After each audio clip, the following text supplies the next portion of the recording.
namona ke comme maman nanga mais ba façon maman na traitera ngai tine ki osuka po mote mesuka e ko sa ke na beta e pas asa po na ngai yo ko beta oh yo so beta mun fo yeza mukio te ala po na ngai te kota la kamani ke kota la kamani je suis yo beta oh mais dena beta ki ba warion a créé 3 marques et logo basa la show et comme maman référence au tali ba warion mona ke logo na bango za oyo tout le monde a mal na tongo boye bagola ba créer logo na bango et ça qui va golot ba bandete c'est ba warion do bandaki na ninga na tala qui na contrôler qui information par réseaux sociaux c'était fallait pour il a fait même une vidéo et après ça parce que tu bi faire école là pour l'instant qui na godo lipé parce que tout tali mamba faire temps le bel makambu ya logo et ça après maramba clip il a fallu à salarié vidéo après makambu ya production 20 ou 22e minute boye no ba lisute parce que no kota kota l'événement tezo sanga mabe amiral nga pese mkongo na mwaka sope ye yo soki pe ndenge ngolo bakena na bangi mbala moko ko baluka baluka maniki amanika mbwa kopal nga be maniki boni boye but bo se émission ka so ndira o sa blague ouais nga sa ne blague ta so ndira o sa blague na vie les news na so la bien na batu ye nga be amaniki so to se émission mo ko ndire blague yo ofinga nge keko ofinga nga oposta nga page na ofinga kanga bona oh nga mo ndire ba venture cameraman nga pa mo ndire ba venture tam su maniki ngale mama beze aina filmer ka tout à maman ko mo ye solo oh mama batiki ba mo zo ma bien la nzoto ne ba kotina yo kate ngala mo ndire liboso mo ndire zo ko ba je non mo ndire zo ko ba je maniki ngale mama beze o dira kotina moi be cameraman na kata ezaki peut-être moi est-ce que mo ye net vert aya vous savez zoro oh ndinga kotina kata mo ndinga liboso ndire maniki pardon pardon maniki nde caméraman la yé abadi alongo libiso micro parce que micro bateko obeba na loyenge alongo libiso micro et tout ouais mais on fait zora bikata émission on a bikokata te tika mike mona mutu ne manike ndenge ayo sa des autres c'est pas na ngai au moment na lo babongo bango to taka bo catch ezoya babimi balaki bazaki na ba cash nene longi voilà baye batie ba cash nene longi na mona bilonga bango te bayemba mo bazui bakangi vie zoro batie ba kraka bakoti so botel na image no mangala oboye vezo rakota Est-ce amiral net wana na triqué fait les news na nini non parce que les gens qui disent au triqué parce que l'émission était na balabala pour que permettre batona baya basala on a fait parce que na bon on a vu les news soit bibi na parquet pas na parquet 4e rue soit vie mimi bo kende bo je on est sûr que bo ke filmer vie bala ba problème on a manqué na bo ke bo tout na vie tozonga poto nuirier poto sale parce que bako finga no ba finga nana amiral je te dis ça ba misusu batika na passe na motema na maman voilà et na misusu batika na passe na motema on la que non na zongele ka pour que na nuirier na lobité ke bango bat bolinga ba nuire Karine j'ai pas dit aussi que Karine to linga nuire bango mais na solo baka na manière générale donc eza la penza au fin fond emitema na bino il y a réconciliation bolinga bo sala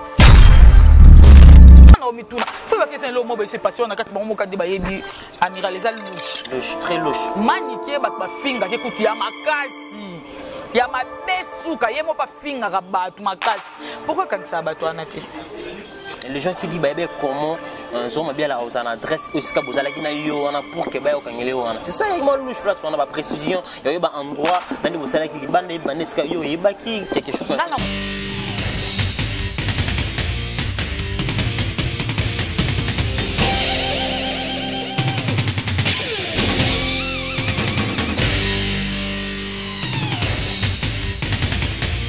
Congo Victoria TV abiso moko tolanda tozua banuze Congo Victoria TV ajibe kumalota le boss tolanda tozua banuze bala poto bana kin bana Luanda partout dans le monde Congo Victoria TV abiso moko ya boss jibe kumaluta le gouverneur check. Culture d'excellence au rendez-vous, mesdames et messieurs. Bonjour, bonsoir de partout. Ça dépend de laquelle vous êtes en train de nous suivre. Votre émission est faux peur, présentée par les vôtres. Amiral Chamaleking de la presse, mesdames et messieurs. J'ai encore et aujourd'hui réel plaisir de recevoir une dame, demoiselle, au nom de Espé la Lyon. Vous le savez, ici, demoiselle, parmi des filles qui fait aussi bien leur travail. Aujourd'hui, on va essayer de parler avec elle aussi par rapport aux actualités. Vous le savez, une rumeur qui circulait au Espé la Lyon à triquer Zoro Mabiala en pleine émission pour que ce monsieur soit arrêté. Elle est la mieux placée aujourd'hui pour couper sa la précision. Qu'est-ce qui avait passé dans cette émission Oyo? Ayambaki ce monsieur, Zoro bien la Oyo, Karoya Kimba Mwane arrêté qui est.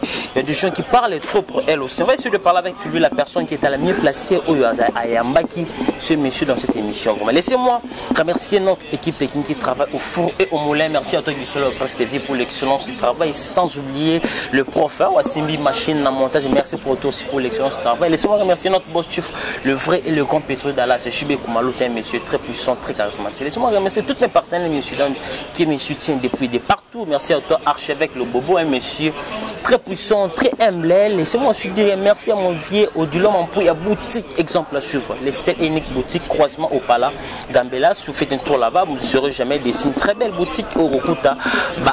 Homme, autobingaka boutique homme quoi. Vous avez basket bien, vous avez t-shirt, vous avez versa saboué. Ils ont un espace boutique exemple à suivre chez Odilon Mampouille, croisement au Pala Gambela. Merci à toi mon vieux archevêque Le Bobo. Zéro fainéant comme mon vieux, merci pour tous tes soutiens. Dans le registre qui font Yabilele, mon vieux les 7 uniques opérateurs économiques mon côté en Afrique centrale. Mon vieux Chico Mabele, mais très puissant ce monsieur. L'ami personne de Ferregola au bazar ensemble avec Ferregola pour nous réaliser le clip Oiseau le Ghana, Guadeloupe pour clore. Maman Chichou Natati, la vraie femme d'affaires depuis Paris, Laurette Compresseur, merci pour tous tes soutiens. Magali Ouatta depuis Paris. Là je dis bonjour à SP La Lyon. Bonjour SP. Bonjour Amiral Chamala. Ça va? Ouais, ça va. Toujours très frais, très bien habillé. Ouais, comme d'habitude. Au-dessus du travail. Fier. Est-ce que la lune, bon ça là? Ouais, ça va, Amiral Chamala, ça va par la grâce de Dieu. Nous sommes bien.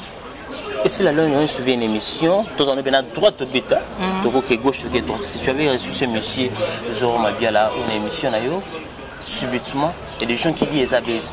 Donc on est catch moi Yohana bazobenda Zoro Mabiala bakote na quand tu commences à crier. Les gens disent qu'il y a autre il y avait un problème avec des gens où ils préparé pour cette émission et ça na balabala pour na carwane et ça na facilité il y a pour kangende bakani bongo. Qu'est-ce que tu avais fait? Est-ce que ça baisse tous ces frais? Le monsieur Zoro Mabiala il était vraiment arrêté. Merci beaucoup. J'en profite de saluer les abonnés à Congo Victoria. Il y a Congo Victoria Télévision. Mon appel concernant un gros bébé de la presse, que je salue aussi en passant. Et bonjour les combattants de la Lyon. Bonjour mon cordon, Mike Lokambala archevêque. Bonjour la Lyon de la presse. Merci Amiral pour ta question. Des fois je manque même de mots pour au moment où on a sur le téléphone, on a un message, message de mort. Dans un message de mort, par rapport à quoi? Menace que non on a triqué via les news, na komona, na boye, ba sala nga mabe, ba kulukisa ngai, na mabobele. Amiral Chamala, déjà de 1 ngala maniké toyo kanate. Ngala maniké toyo kanate, so botuni même ba Berlif ngame to sa monteur na biso, botuni ba rechanter sa cameraman na biso ba episode dernièrement na bo maman niké na bureau na biso. Oh mais pourquoi?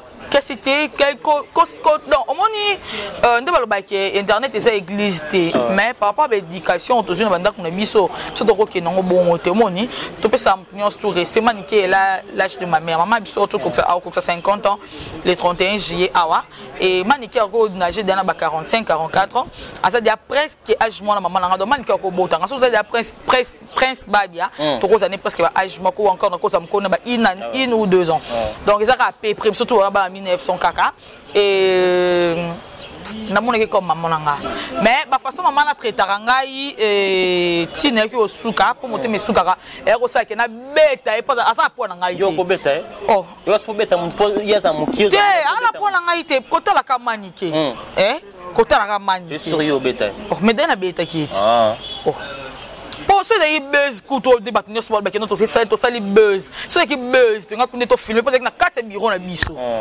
tu nga kunde to filmer yango bat balo ke non ba ça les buzz nga na fait buzz hein ba bosse bilonga bat no ba buzz nga na mta buzz en fait ça là un peu clair voilà tu es parti donc voilà laisse-moi t'expliquer via les news ça vient na ngala par ba via pesa un coup de pouce via les news a posté na page na 100 pourtant na singa via les news que via les news posté ngai via les news a posté na 5 singa ngala lion pesa ngambo pourtant mon ba tout pas posté bon ba pesa ba mbongo ebele Voilà, dans les news de ça, ça là. Bon, so yondo ke luka. Mais yo so ça makambu na yo. Bango de ba poster. Mais ngasko na zaki na makambu te. Na zaki na makambu te mais bande ko poster nga fait les news ande ko poster nga donc. Pas même bato ba pesa nga makambu vie les news, il fait partie. Voilà, il fait partie bato ba pesa nga coup de pouce. Sikoyo muta bongo, je ne vois pas pourquoi non salé ma beso konde ko triquer ko amiral. Il faut na triquer de kunde maniquer. Pour ma ko ko na ngana to yo kana raté voilà. So ko triquer faut na triquer de maniquer. Na ko triquer fait le news té. Biso to sa émission. To sa émission fait le news elanda kuna ngai. Quand des années c'est fait ngam na benga ke na ngata lion. Bat nyo so to ba yambinga. Yo yambinga te penda yo petit na nga. Na fait le news na so belle santé za bien té. Si quand on a ça 2 jours, na 3e jour na bengue to solo ne attaquer nga penda batna suba yambinga yevo même ko Mike Lokamba yambinga ka se ko boyenza mona Mike nga bisante za kibiente mais vie no yambo ya parler na bengi vie jour on des alai kaka ne se fait faut ya ndako fait pas nga ça la nga boye bika ta poto nga mi ba bloka frais mais ça mai bon la petite sombo na bi kende tumba ça la bien parce que vie so penda bloqué trop ba formol tout ça bango par rapport à Mdé, bon, bah, il y a trop frais qu'on a au côté. Donc, vieille, il y en a parlé, to vandi, on a bu, et tu sais, comme un beau qui bat tout le monde, puis en attendant, bloquer ça, la rato, to l'andapé, nini, to la lumière du jour, to tourner. Au moment où on a vu les news, bécouré qui est nanda. Voilà. T'as banda ko bon marché wana. Tant des ala. Chaleur, mais par rapport à la zalité, on a les sanzat. Avenue Sanzana, Ngazana. C'est une donne, on peut peut-être non, mais pas appartement. Mais ouais, Avenue Sanzana, on a bon marché. Non, ouais, Avenue Sanzana, soit on était amiral. Ouais, Avenue Sanzana. Avenue Sanzana, appartement, on a miné na kati. Mais dis-moi, non, c'est ça miné na kati yebsangai. Et ça miné na kati, que courir ko kende pe bobo vandi.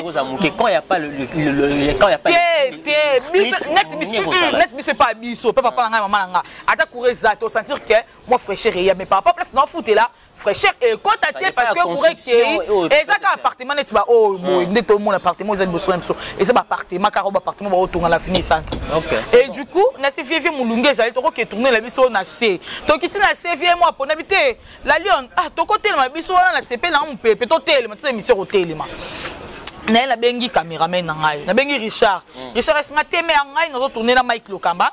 Benga Berlif parce que Berlif faisait monteur à filmer rappel au cas où Richard a tourné ana tournage mususu na na bengi Berlif est nga menga naza ana bureau na nga monga se kanga bureau zo classique la Mike na c'est peut-être ko ya kambangula na bon marché of moto to tourner na vie les news Ali Richard et nani Berlif pardon ayekoya quand Berlif ayekoya Berlif va na crépier to che crépier quand papa sorti ah a che to andi ko tourner émission et tout na 20e émission 20 ou 22e minute boé no ba li souté parce que no côté l'événement on te sanga mabe amiral nga pese mkongo na mwaka sope ye yo soki pe ye soki pe ndenge ngolo bakena na bangi mbala moko ko baluka bali tu manike amanika mbwa kopal nga be manike boni boye but bo se émission ka so ndira sa blague ouais nga sa ne blague ta ka so ndira sa blague na vie les news na so la bien na batu ye nga be amanike so to se émission mo ko ndire blague ah yo o finga nge keko o finga nga o posta nga na page na o finga ka nga bona nga mo ndire ba aventure cameraman nga ba mo ndire ba aventure tam su manike ngale mama beze ana filmer ka tout à maman ko mo ye solo ba batiki ba mo zo ma bien la nzoto ne ba kotina ti yo kate ngala ma ko ndire liboso ma ko ndire za ko ba G non ma ko ndire za ko ba G manike ngale mama ba beze o ndire kotina moi be cameraman na kata ezati après tout moi est-ce que comme ye net vert aya boule ça vie zoro ndinga kotina kata moi ndinga liboso ndire manike pardon pardon manike nde caméraman la yé abadi alongo libiso micro parce que micro bateko obeba na loyenge alongo libiso micro et tout ouais mais on fait zora bikata émission on a bikokata te tika Mike Amona mutu ne manike ndenge ayo ça des autres c'est pas na ngai au moment ngana lo babongo ba moto taka bo catch ezoya ba bimi balaki bazaki na ba cash nene longi voilà ba cash ne gawa ba tie ba cash nene longi na mona bilunga bango te ba yemba mo bazui ba kangi vie zoro ba tie ba kraka bakoti so botel na image no mangala oboye vezo rakota moko ya kaninga kuta ngake na ngana longole liboko na oka ki somo depuis na boto événement bongolo bongo et ça mais ngala oki somo ce que ba mangana on traiter vie les news mani ke ba ta fali pour pati siko neti ngala kati sp ni na kati neti yanga nini na kati si on fait ba fini ko côté ba si ko ngana za mwana mwasi na ngana saneti nini amiral na ngana saneti nini bo baye no ba moto musuba ina ba kesi musuba ina ba moto ba vimba ngana za mwasi na okokate moko kutamina yo pe ngabi ngai ba mona ngana bêtise na binote muta simba ngai te bo mona ngana bêtise na binote muta simba ngai te sko amiral neti wana na triquer fait les news na nini non parce que les gens qui disent au triquer parce que l'émission était na balabala pour que permettre ba tona baya ba salon na faté parce que quelqu'un a fait bon on a vu les news soit bimi na parquet pas na parquet 4e rue soit vie bimi bo kende bo jour on a sûr que bo ke filmer vie bala ba problème on a man kinga na bo ke bo tuna vie nani a pesa ki idée que retourner la balabala yaki moko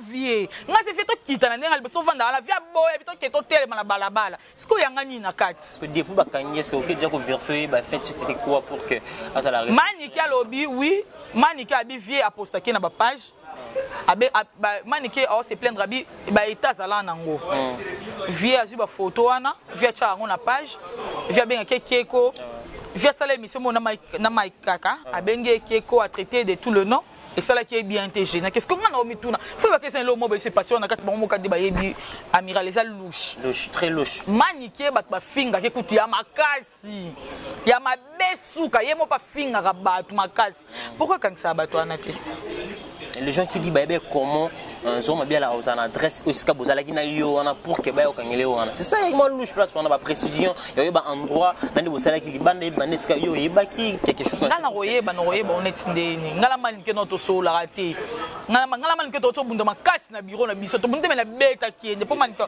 na beta ki no mdunyo stute mko boye mama ki lo kambaza patron na tso tu na ete na beta ki manike on ne sait pas jeter voilà ce qu'on a mis l'obéla apporter un appel de pour ani bon à mon état c'est sopé moi à tout tiers pour la pesa que lesquels on a médiaté mais vieux euro a fini na média aposta na média tam sous soni wala mon qui fait le news à zapper na Kinshasa il n'y pas diembe là quoi par rapport makambo vieux euro pas makambo qu'on se le dise vieux euro ça makambo peut-être tam seulement les diembe là so que maniqué à quand c'est fait le news et Mathieu moi CV na ya ki mutema ki ndokyo azala na wana c'est un peu ça voilà mesdames et messieurs nous fermons ces parenthèses allez-y comprendre la Lyon SP disponible pour votre émission bon comment après si précision on a ba makamune sur les comment c'était passé tout là manika qui a problème d'expliquer ce beau qui ça n'a rien à voir avec SP la Lyon SP la Lyon rien à voir ça vient ba sur la bien jamais pour ça on peut monsieur Salamaki à l'extérieur parce que il est mauvais zéro bien là pour ça ça la mission debout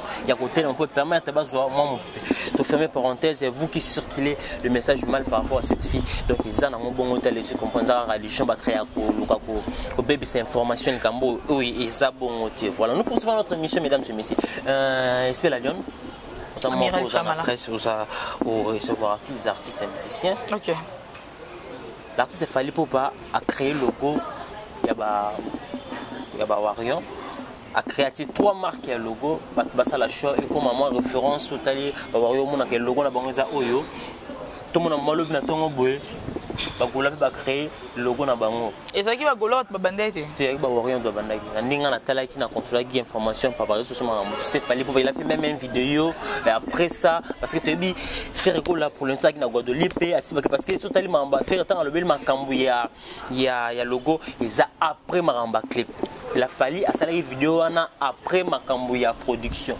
donc on peut comprendre que c'est Fally Ipupa qui c'est le premier artiste qu'est-ce qui va entre Fally Ipupa regarde la presse encore appelle sa précision maman tika tombolo afana makambo eza makambo comment na oyeba la ngai na muta faire été à Fally pété mais mutonga na yebi ba cheki logo liboso ya ki faire été la Lyon s'il te plaît regarde faire muta bandaki te la Lyon on a so comprendre na ngai te c'est moi na recevoir je te posais une question osa facile à répondre parce que c'est ton travail aux heures d'information au balançara c'est une question simple comment fais-tu pour répondre à une question amiral Chamala s'il vous plaît camarade oyebi bon ça me salonné te na ne ma parce que oui c'est ça oyebi lelo batu kota ferré bazo finganga kota Fally pe nazo fingama bato Fally bazo bakela muta ferré bato ferré kuna babina muta Fally sikoyo pour nous qui ne m'ont bien nous éviter on va pour na bango nous qui mango pinza nous lingaté nous lingaté en tout cas faut banga pi makambo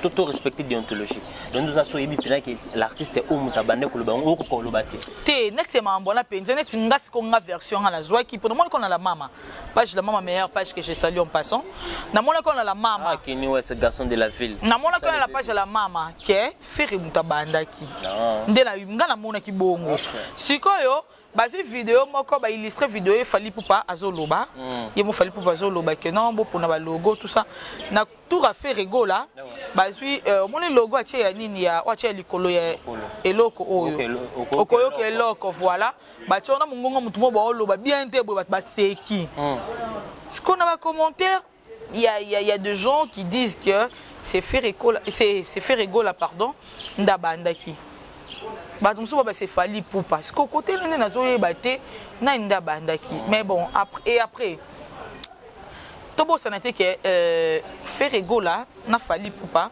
bazala ba concurrent de batcha bon ba concurrent voilà wan to ko boya monter batcha bon ba concurrent bon mbalé que bazala ba concurrent et après concurrence pour la musique ça là bien ça fait partie de ma carrière na bango je ne vois pas le mal. Je ne vois pas le mal dans le mambo. On a ceux qui disent que moi quoi ça qui moi kokuna landa qui ils ont un problème. Maintenant on peut les loter. Maintenant on depuis kala. O soit sali o kuna pas sali. O kuna soit sali o kuna sali. Tout le monde peut les 18 heures. Héritier on a pas date. Tout le monde peut fali payer. Tout le monde peut faire payer. Tout le monde peut Jordan cousa payer. Tout le monde non. La musique Cindy payer donc la musique je pense que concurrence c'est ça dans le normal. Ils ont un problème en tout cas. Est-ce que tu avais suivi aussi les réconciliations de notre Karim Mokonda à sa réconciliation de l'équipe nationale? Tu as eu le temps aussi de voir ça, publication, capture, comme les gens disent, il fallait faire ça le matin. Oh yo, finir ma bé, mais la réconciliation ça va toujours continuer et vous en avez pas de problème, même aussi pas pour ça. Espère la lyon. Bon, aussi. Bon, non, on a pu tenter, il y a Vanda, na ba dolandila, ba voice wana, mais non, on a juste quand la page moins vite fait.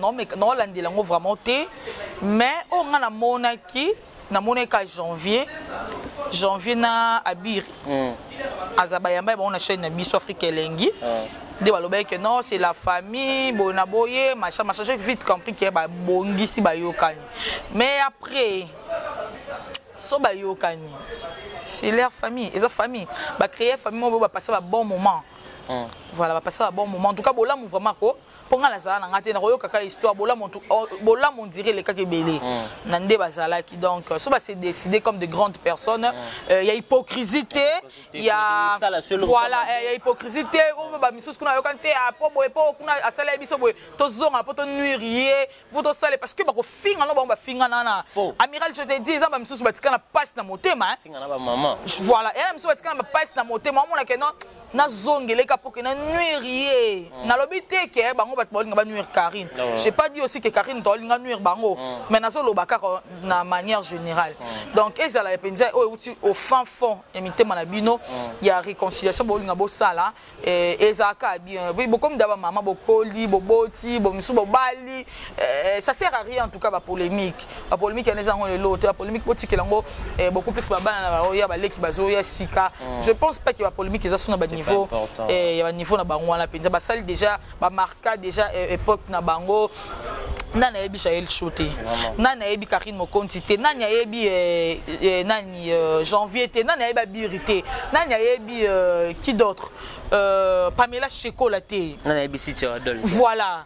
Donc je pense que Babilo Canal yo 12 nini keto nini hypocrisie je ne pense pas que ça pour na bango bien que tuna mutu ça va comportement monsieur Zaraïné si la raté mais après quand vous dans la famille on va créer que ça équipe nationale je ne vois pas pourquoi ba demeurer na mambwana pour ça sous niveau na bango té par rapport à âge papa m'a rambiqué déjà dans tout ça qu'est-ce que le message que tu peux lancer na serment Karim Mokonda nyo sur Makamoto en globe et moi tu peux parler na serment Karim est-ce que vous en relation pas bien ouais tout ça bien tout ça bien non il s'est Karine Mokonda que non il sait voir et comprendre voilà elle sait voir et comprendre. Et puis elle a sage, hein. Elle a ma malinité, moi maline, hein. Ma blonde, moi boywana. Voilà, et puis maline, on a bien. Et son côté, moi, mon Karine a lingandé batumakasi. Karine a lingandé batumakasi. Parce que niveau batu finir les bazons on dit maté. Karine a lingandé batumakasi, mais Karine a sapé maline. Maline. A lingandé batumakasi, m'a rappelé maline. Na lingandé batumakasi, voilà, ça rappelle pas mal. En tout cas, na rappelle ça conseil côté Karine, na rappelle ça conseil de part et d'autre. Voilà, bah ça cassage, bah bandeni ba rokumbanela. Voilà. Les locaux le bani na ba janvier, oyo, asala mutu o azana Karine mokonzi même le parler moko. Et les cas, finga Karine, finga Karine, les lors mon le batason les Karine a serre na lambela les saïma. Que bata Karine peut ba finga janvier. Baron yo ba finga là. Koto ba finga, koto peut ba finga. Mais à la fin de compte, quand des mots janvier que non, aza moi na Karine tout ça, aza le quoi moi no senga bo menga papa na e simba kita songa toujours ma kula papa na e. Ngala mo elo no ko ba là de suite. Il y a des gens qui disent que ya comment ko kata ko na suka ngala ngala la Karine pour le moment la Chine o ba soutenir bato ba soutenir Karine ba songa ngima ba wese. Janvier a ça tu peux combien des années avec suna Karine té. Abando vivre ndeni. Je ne sais pas. Si quoi. On va donner la réponse. La réponse est-ce que les gens respectent encore les morts? Parce que les lots de Charles Mobutu Kufakala. Il y a des gens qui font les émissions de chroniqueurs pour ne pas citer les noms des personnes parce que longtemps combat monter ma ça les bêtises et de ranchinga que Charles Mobutu abima na kati ya ndaku ya Karine makilezo bima. Oh, c'est Karine, c'est là que le roman est pour que l'autre comprenne que Charles Mobutu Kufakala c'est là que il y a des frères qui font les émissions pour confirmer cela. Au janvier na Abi Balba qui va porter chroniqueur on a plein. Est-ce que tu as eu sur l'idée tous les temps en contact là tu OK en espèce là. Paix éternelle na Charlie Mobutu. Na mémoire vient sur Charlie Mobutu. On a vraiment ça qui vient là. C'est cool. Déjà, tu vas te poser la question. Puis, dans mon bloc, moi, je veux de l'art musique. Les gens ne respectent pas les morts. Non, pour capter, même quand je m'as posé la question, tu as mis dans moi qui est. Voilà.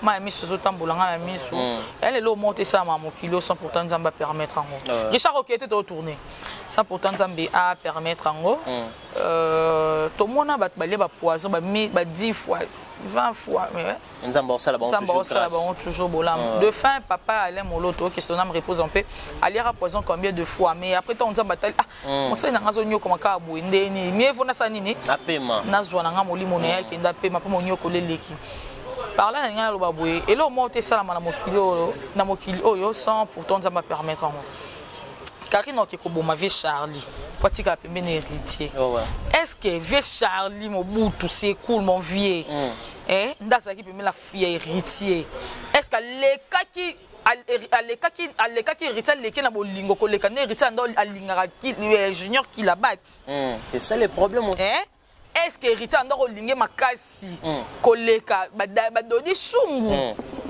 est-ce que héritier andoko linga ba makasi koleka fi mwana ye Odia Carmel Odia soko ko éliminer fait ba éliminer ku Carmel Odia parce que Carmel Odia ça moi si parce que moi mobile net ku sekunda za ndo za aino rankina muté avec na rankina muté alaki bien na batu nyos tout et puis na kati la team wana na batu ndo ça permet na wata mtando kanga makari makasi lokwa junior qui la bat sa zati voilà kila na ye kila bax na ye amina ye mwana mama na ye otilo bazala toujours garder ba bien soko boma fait comme des Karine bon parce que moi bon héritier linga bon makasi et te fona éliminer bon ngani na remplacer place na bon avec makasi cool to lobite que héritier ndolinga c'est cool non c'est cool pas l'équipe donc au bras droit penza pe il y a héritier watana be moi je dirais que ata Karine ngo za randenge ni totika mambwana ana intérêt bon ma vie était via kufa ki zaki volontaire nzambe ton na ekokaki de nzamba a retiré qui est azui donc retirer souffler na voilà la bible va to ma be to zonga mabele. Vraiment, mesdames et messieurs, il faut savoir respecter les morts, les aliwa, dès qu'ils donnent, dès qu'ils reçoivent. Donc, les gens qui traitent des problèmes là par rapport à Karine Mokonzi, ce n'est pas bien. Ils ont la famille, ils ont la famille qui comment ça fait mal, frère, na bon, na bon, kufa. Allez, le bas contrôler YouTube, il y a des gens qui parlent, là qui s'amuta boman de qu'on a bon. Allez-y comprendre comment ça va créer encore des problèmes. Donc, c'est pas normal de savoir faire le travail, mesdames et messieurs, frère, na ba sœur, na pour créer des business pour créer mais pour toucher dans la mort il faut savoir respecter les morts parce que les gens là au besoin so et là quand on pardon amiral Chamala et où t'es qui non pas non OK frère mort bu kasala musala bien te bu yaloba qui en donc pour ne pas citer le nom, que oui, Azana ba preuve, c'est Karim Mokonza, Tsilaka, frère Napsu Charlie Mobutu, et l'autre Rolien. Et ranki dans mon maman internet, comment qui m'a bien. À niveau montage, préciser pour préciser bien information bon la télé, ce bassin à la preuve. À Kota Kumba. Donc, est-ce que la Lyon toujours n'a pas ça, Kofi Olomide était appelé pour faire la promotion ou la propagande, comme on dit, de notre président Sassou Nguesso. Après, population Brazzaville, parce que Balinga qui était Kofi, mais la Sassou, Sassou a quitté le pouvoir, le président Moussou a remplacé, insulte, il y a bêtise sur Kofi Olomide, et bêtise sur Maman Ami et Cindy Leker à Batou. Un mot par rapport à ça, est-ce que la Lyon. Merci beaucoup, Amiral Chamala. Déjà, que je la braquinoise parce que je suis tout le temps à Brazzaville et puis à Kinshasa, braquinois. Donc, on a mis les boutons. Hein? Toi, tu as braquinois. Voilà, tu as des mots. Donc, on a braquinois, c'est braquinois. C'est-à-dire que non, tu as parti moi Kinshasa, parti moi Brazzaville. Na côté on a vraiment, je dirais que c'est méchant. Méchant. C'est très méchant parce que sur tel Brazzaville, ils sont l'eau, ils sont l'eau, et nous avons un peu sur moi qui est tant où Brazzaville va comme torturer biso. Ah oui, mais que Merlin Bouton passe à torturer dans la répétition. Dans la répétition. Voilà, la torturer dans la répétition. Moi, Bima, donc voilà, Bima, voilà le problème. Donc, je dirais que biso, tout, tu es digérer ma cambouté. C'est un sous bakondi un bon problème mais biso population quand tu es à tout côté au monde ce que ça a Kofi Olomide c'est un musicien ba benga bango yi akinda samsa na yemba ntembu siko bulu bo finga el kamni c'est un artiste brésilien. C'est pour ça que l'un de musiciens parmi au Bazana Brazzaville, Bayembela, par exemple, sur Sassou Nguesso. C'est que le président Boyne, soit président, soit Boyne a préféré Naïbenga Kofi Olomide. Ma bien ça. Toi, mais pourquoi on bâtit à Bokabouanoana? Bâtir à Bokabouanoana pour moi, je dirais que c'est méchant. C'est méchant. C'est très méchant. Mais quand on revoit, la négociation Brazzaville, c'est un makasi. Tolingabi makasi biso to respecter bino mais to comprenez so biso to ke kuna mboka bien que moi je suis la braquinoise mais si to ke na mboka la bino kuna votre établissement va façon mo to ba te so les problème ni ko me kampe ko revoir toi bande ko c'est la famille. C'est la famille. Toi Congo moi ikande kabola biso. Voilà. Il y a des Congo là-bas, il y a des Congo chez nous, il y a des Bangala, il y a des Bangala chez nous, siko to bomani to là ni hein et l'autre do là to me kampe ko revoir côté c'est très méchant vraiment, c'est trop mal. Passer des nuits, c'est vraiment bien passé à Warrior.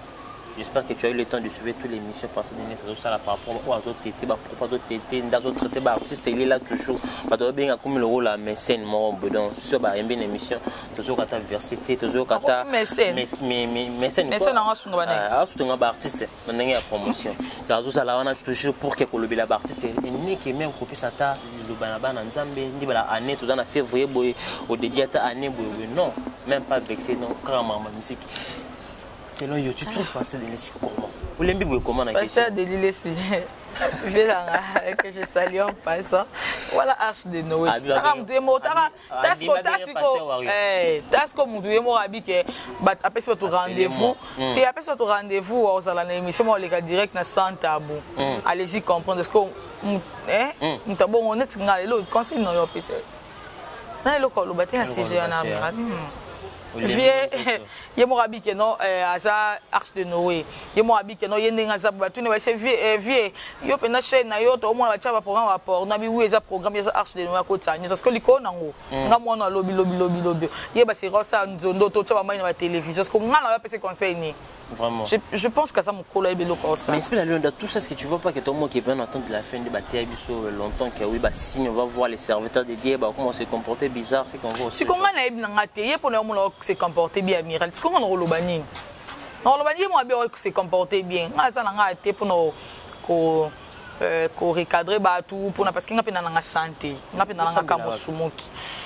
La sémence de Christ. Vous êtes chrétien quoi. Oui, nous sommes chrétiens. Tu as suivi l'émission du pasteur Marcelo, il a fait l'émission, il a dit clair, l'église catholique, ils ont parlé l'église de ma bateau. Et à montage. Montage Il n'a pas parlé ça. Et à montage. C'est vrai. C'est rien. Même oh, à Bazong, c'est un montage. Non, ils ont frité. Ils ont solo à montage. So lingi tala minoro na bango. Tala minoro. Moi soutien vidéo là. Tala minoro. Moi déjà minoro ndi to loba boy hein. Na loba boy. Moi que tu minoro loba boy. Parce que tala minoro na bango. Au moins que na son na minoro na bango. Toute la vidéo na bio expliquer na sur montage té. Mais c'est montage. Toute la vidéo na payé loba boy. Et un montage. Et un montage. Tu es illustré en aka. Et un montage. C'est bon. Et un montage. Un montage. Quelle lecture vous ça dans la musique elle est des polémiques comme qui n'a pas vaguement les soucis de façon moi il faut permettre à surtout avancer dans la musique par rapport à tout le monde bah ivoirien bah nigérien bah il faut l'esprit là. Pour la polémique la biso ngako no sengi ba kisema suma kasi. Bon qui non qui to oten ngano na suba ba kisali sous ba mati sali sous. Pour la musique ivoirienne, nous avons évolué, bravo, nous évolué. Biso ce que le côté de distraction, il y a polémique à la con. Tobaki sali sous ma casse sous. Tobaki sous ma casse sous qui toko sous l'icône en haut. Toki non bon qui toko. Nous sommes arrivés pratiquement à la fin de notre émission. On a dit qu'il y a un programme, votre mot de la fin, programme la dédicace. Ok, mot de la fin, on a quelque part, pas tenir rigueur, message, il y a un message de mort pour les news. En tout cas, on a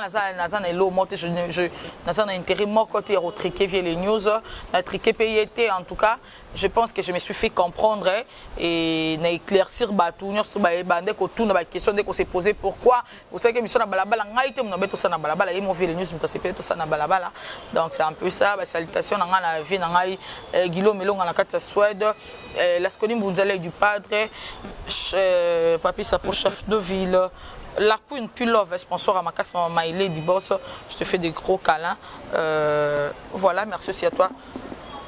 Voilà mesdames et messieurs, bien fini, bien mesdames et messieurs, nous sommes arrivés pratiquement à la fin de cette émission. Si vous avez aimé cette émission, mesdames et messieurs, du merci à notre équipe technique qui travaille au four et au moulin. Merci à toi Guissolo au Presse TV pour l'excellence du travail, sans oublier le prof.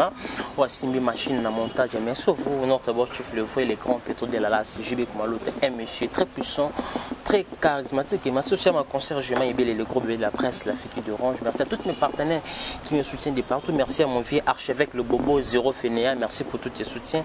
Merci aussi à mon vieux l'unique et le seul opérateur économique Afrique centrale, mon vieux Chico Mabele Mamel, l'ami personnel de Ferrego, la jeune Niance au instant avec l'artiste Azali, le grand et le seul unique opérateur économique. Registre qui me fout mon yabilele, maman chouchou Natati, la femme d'affaires depuis Paris, Lorette Compressor, tout ça la grande tout cela qui. On se retrouve à la prochaine numéro pour d'autres invités. Merci beaucoup. Bye.